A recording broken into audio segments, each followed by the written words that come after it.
문제는 있지만 리콜은 없다? 아니 이게 무슨 개소리지? 어라! 근데 왜 익숙한 맛이냐?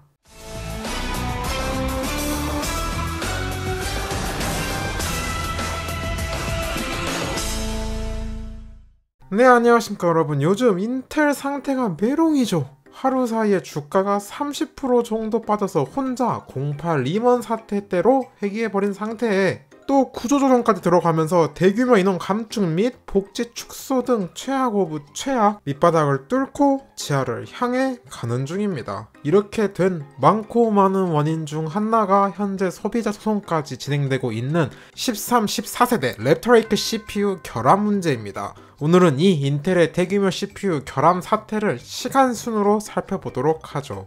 영상에 들어가기 앞서 구독 한 번씩만 부탁드립니다. 채널 조회수 대비 구독자 비율이 상당히 낮습니다. 우리 남자들끼리 이러지 말아요. 이게 시작은 벌써 반년여 전인 올해 4월입니다. 당시 철권 에잇에서 크래시 이슈, 게임 플레이 시 게임이 강제 종료됨은 물론 PC 자체의 데미지가 가서 고장의 원인이 되는 상황이 발생했습니다. 이게 글로벌적으로도 많이 발생했고 심지어 국내 언론에서도 국내 사례 가지고 4월 초에 보도를 했었습니다. 데미지가 있던 부품이 CPU, 그것도 대부분 인텔 13, 14세대 K 라인업의 CPU라는 유저들의 정보 공유로 문제 부품이 추정되던 와중 엔비디아가 쐐기를 박아버립니다. 테크파워업에서 엔비디아는 인텔 랩터레이크 CPU 사용자에게 안정성 문제가 있는 경우 인텔에 문의할 것을 권장이라는 기사를 올려버립니다. 이게 보통 업계에서 우리 부품은 문제 없다 정도에 그치는데 이번에 이례적으로 우리 문제 아니고 쟤네가 문제야 라는 오피셜을 띄운 격이 돼버렸죠. 이렇게 되니 유저들의 의심이 확신으로 바뀌게 되었습니다. 엔비디아는 아마 워낙 컴플레인이 많다 보니 이런 식으로 대응했던 것이 아닐까 추측됩니다. 이러한 상황에 다른 기업에서까지 랩터레이크 CPU가 게임 충돌의 원인이 될 수 있고 해당 이슈 해결 가능성에 대해 언급하자 인텔은 초비상이 걸리게 됩니다.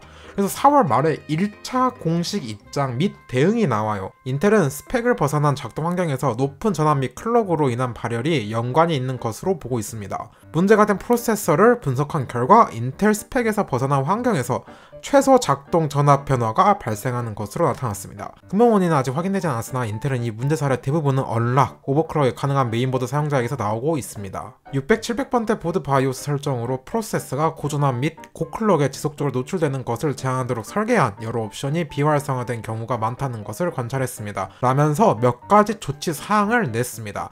CEP 비활성화, C스테이트 비활성화 등의 조치 사항을 메인보드 지도사의 바이오스 업데이트를 통해 제공했습니다. 문제는 인텔 측에서도 아직 근본 원인은 알아내지 못했다는 것입니다. 이에 관련한 입장을 5월 중에 발표한다고 알려왔습니다.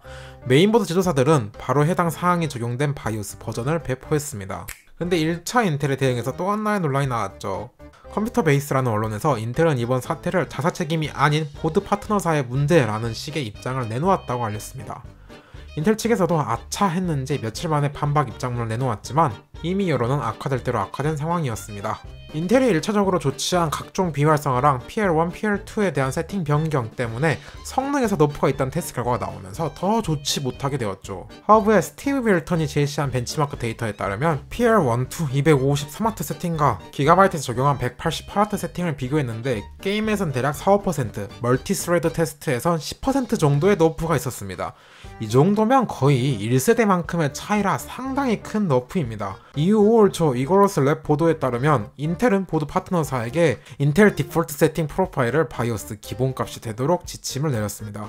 여기서 인텔 디폴트 세팅은 인텔이 공식적으로 지정한 값, 그 수치 중에서도 가장 낮은 값을 의미합니다. 이는 얼마 전 기가바이트 바이오스의 14900K를 PL1은 125W로 PL2는 188W로 제한한 베이스라인 값과 같습니다. 이렇게 되면 논K CPU와 K CPU 간 차이가 거즘없게 되죠.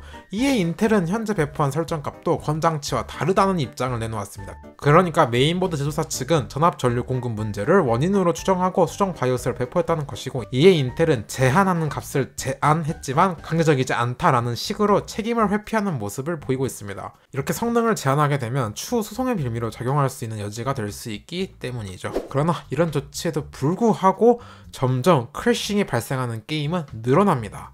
특히 7월에는 넥슨의 신작 퍼스트 디센던트에서 이슈가 재발했습니다. 이게 심각한 것이 언리얼 엔진 5 기반으로 만들어졌기 때문이죠. 즉 정말 보편적인 언리얼 엔진 5로 제작된 게임에서 이 문제가 발생했다는 것은 앞으로 더 많은 게임은 물론 이미 언리얼 엔진으로 제작된 다른 게임에서도 동일한 문제가 발생할 수 있거나 이미 했을 가능성이 농후하다는 얘기죠. 국내 언론사에 따르면 문제가 발생하는 게임이 철권 에잇을 비롯해 더 파이널스, 배틀필드 2042, 렘넌트 2, 로드 오브 폴른, 호그와트 레거시, 패럴드, 호라이즌, 오버워치 2, 피해 거짓 등 다수의 언리얼 엔진 기반 게임이 해당된다고 합니다. 총체적 난국이죠. 하드웨어 타임즈는 퍼스트 디센던트 테스트 도중 약 35분 플레이했는데 총 7회 5분마다 게임 크래시가 발생했다 할 정도로 심각한 상황이었습니다. 이에 6월 인텔에서 ETVB 관련 버그를 확인했고 수정 바이오스를 내놓았지만 여전히 문제는 발생했고 인텔은 아직도 원인을 조사 중이라고 했습니다. 4월에 시작된 문제가 5월은 물론 6월까지 해결되지 않고 하반기로 넘어가게 되었습니다. 이러한 상황이면 최소한 AS라도 잘 진행되어야 하는데 해외에서 일부 고객에게 RMA 거부 사태까지 발생하면서 여론이 더욱 악화됩니다. 심지어 이젠 서버로 사용되는 13, 14세대 CPU에서도 문제가 터집니다. 서버용 보드인 W680 칩셋에 13900K나 14900K를 사용하는 게임 서버가 충돌하는 현상이 상당히 많았다고 합니다. 리눅스 기반에서는 수천 대의 서버에서 충돌 데이터가 발생하고 있다 하네요.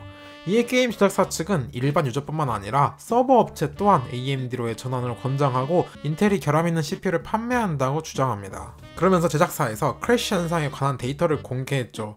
워프레임 크래시 현상에 i9 CPU가 무려 80%나 차지한다고 합니다. 공개한 표를 보면 13세대 13900K와 KF가 각각 29.5%, 12.3%, 14세대 14900K와 KF는 각각 15.3%와 18.7%를 차지, 거기에 13900KS와 14900KS도 각각 3%, 1.5%로 i9이 총 80.3%나 차지하고 있습니다. 나머지 약 20%가 i7이었습니다.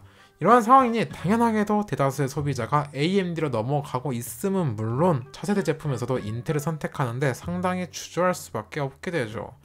독일의 한 업체가 공개한 판매량에서 점점 이런 추세가 확연하게 보입니다. 독일이 AMD 선호가 유독 높아서 절대적인 판매 수치는 글로벌 및 국내 상황이랑 상당히 다르긴 한데 이러한 추세를 보여주는 것은 매우 의미 있다라고 볼 수 있습니다. 해외 공식력 높은 매거진 게이머스 넥서스에선 이번 사태와 관련해서 원인은 제조 결함으로 추정되며 불량률이 무려 최소 10%, 최대 25%에 달할 것으로 내다봤습니다. 이는 한 대규모 고객사의 데이터 기반이며 현재 800만 대 이상의 CPU가 이번 이슈에 영향을 받고 있다 하며 대부분 K 라인업 그리고 i9과 i7은 논K에서도 해당 문제가 발생했다 합니다. 이 중 2023년 3월부터 최소 2024년 4월 사이에 생산분이 많았기에 근본 원인으로 제조 공정 결함 가능성을 주목했습니다. 제조 공정에서 산화 방지 코팅이 제대로 입히지 않았다고 수정했습니다. 따라서 보드사에서 조치한 전력 제한이나 추후 조치 가능성이 있는 램 클럭 제한 등은 근본 원인을 해결하는 것이 아니라는 점이겠죠. 여기서 주목해야 할 부분은 논K CPU에서도 증상이 발현됐다는 것이죠. 이에 TDP65W CPU에서도 충돌 및 불안정성이 제기되기도 했습니다. 당연히 인텔에서도 이런 기류를 알기에 7월 말 새로운 입장문과 패치를 내놓았습니다. 불안정성 문제로 반환된 인텔 코어 13, 14세대 CPU에 대한 광범위한 분석을 바탕으로 일부 프로세서에서 작동 전압 상승으로 인해 불안정성 문제가 발생하고 있다는 것을 확인했습니다. 분석 결과 작동 전압 상승은 마이크로코드 알고리즘으로 인해 프로세서에 잘못된 전압 요청이 발생하여 나타나는 것으로 확인되었습니다. 높은 전압의 근본 원인을 해결하는 마이크로코드 패치를 제공, 그리고 13, 14세대와 관련된 불안정성 시나리오가 해결되도록 검증, 전체 검증 후 8월 중순에 파트너에게 패치를 출시할 예정이라고 알렸습니다. 이러한 인텔의 대응에 대해 트위터 현 X 제이키는 버그가 있는 마이크로코드 알고리즘 결과인 높은 전압에 노출되는 부분만 다룬다고 주장하며 이는 불안정성 그 자체의 근본 원인을 해결하는 것이 아니라고 설명했습니다. 이에 슬슬 리콜 요구가 나오는 가운데 7월 27일 인텔은 언론을 통해 13, 14세대 리콜 가능성을 전면 부인했습니다. 리콜 가능성은 전면 부인, 13, 14세대 보증 연장 여부는 답변 안 했고 AS나 RMA를 받기 위해서 제시해야 할 증상이나 증거에 대한 답변도 안 했습니다. 해당 인터뷰 내용에서 쓸만한 것은 기본 전력이 65W 이상인 논K 제품까지 전압 상승 문제에 영향을 받을 수 있다라는 내용이 나왔다는 것이죠. 뭐 이렇게 해결이나 리콜의 기미를 보이지 않자 소비자 측에서는 압박에 나섰습니다. 바로 집단 소송 절차에 진입했습니다. 지적재산권 및 집단 소송 전문 로펌인 에빙턴 콜 플러스 엘리에서 인텔 13, 14세대 CPU 크래싱 문제에 관한 집단 소송에 돌입하기로 했습니다. 이에 급해진 인텔은 바로 다음 날인 8월 2일에 13, 14세대 CPU의 보증 연장을 발표합니다. 기존 3년에서 2년을 추가한 총 5년으로 보증을 연장한다고 합니다. 국내 유통사에서도 보증 연장에 대한 정책을 발표했는데 일부 논K CPU는 대상에서 제외되었습니다. 보증 연장 대상은 13, 14세대 K나 KF, KS랑 i7, i9 논K 모델입니다. i5 논K나 i3 펜티엄 등은 제외되었습니다. i3는 빠질만한데 13400이나 14400에 i5 논K까진 추가해야 하지 않나 싶네요. 그리고 박스 형태의 정품 제품뿐만 아니라 트레이 형태의 소위 벌크 제품까지 보증 연장에 포함된다고 합니다. 물론 이는 국내 유통사를 통해 시장에 공급된 제품의 하나며 직구 제품의 경우에는 RMA를 진행해야 합니다. 보증 연장 정책 발표에도 불구하고 법적 대응은 추가되고 있습니다.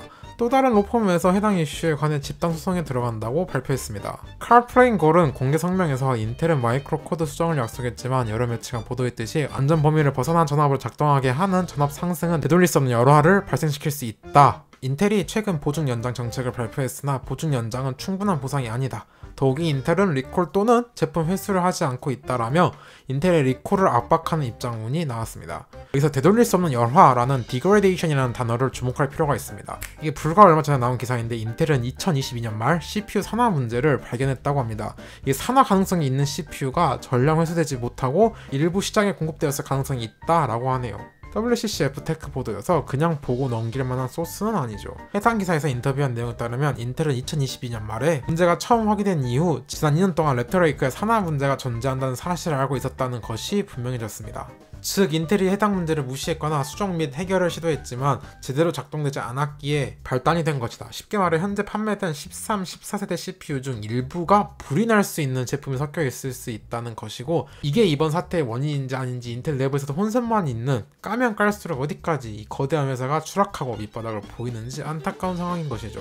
13, 14세대가 나온 지 불과 얼마 안 될 CPU임에도 불구하고 불량률에 관한 데이터가 수집되고 있어요. 미국의 워크스테이션이나 스튜디오 시스템 회사이자 어도비 벤치마크 툴 제공회사인 휴제 시스템에서 불량률 데이터를 공개했습니다. 해당 내용에 따르면 인텔 CPU의 불량률은 최근 5, 7개월 사이에 급증했습니다. 13, 14세대 불량률은 아직까지 2% 내외지만 출시된 지 얼마 안 되었다는 점, 그리고 해당 회사가 이번 사태와 비교적 동떨어져 있는 워크스테이션 위주라는 점임에도 불구하고 유의미하게 높은 불량률이 나왔기에 실제 피해가 큰 게이머 쪽 통계가 나오면 파장이 상당할 것 같습니다. 그리고 8월 11일 인텔에서 새로운 패치를 내놓았습니다. 인텔의 주장에 따르면 불안정성 문제는 해결되었으며 성능에 미치는 영향은 미미하다라고 하긴 해요. 실제 이전 버전인 123 버전과 새로 공급된 119 버전을 비교해보면 R23 기준으로 오차 범위 수준의 매우 작은 격차만 발생했습니다. 다만 다른 벤치마크 툴에서는 유의미한 성능 하락이 감지되는 것도 있어요.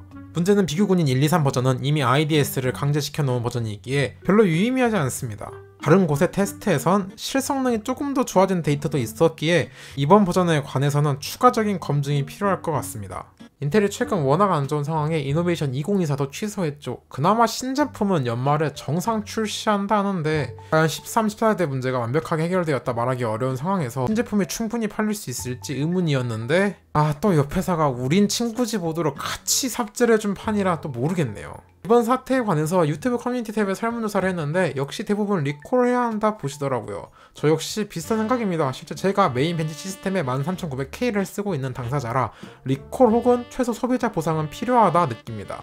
이게 약간 최근 전기차 화재 사건 때문에 전기차 기피 현상이 발생하는 것과 비슷한 상황이 되는 것이 아닐까 걱정되네요. 자, 오늘 영상 도움이 있으면 구독과 좋아요 눌러주린 또 다음 영상에서 만나도록 하죠. 안녕.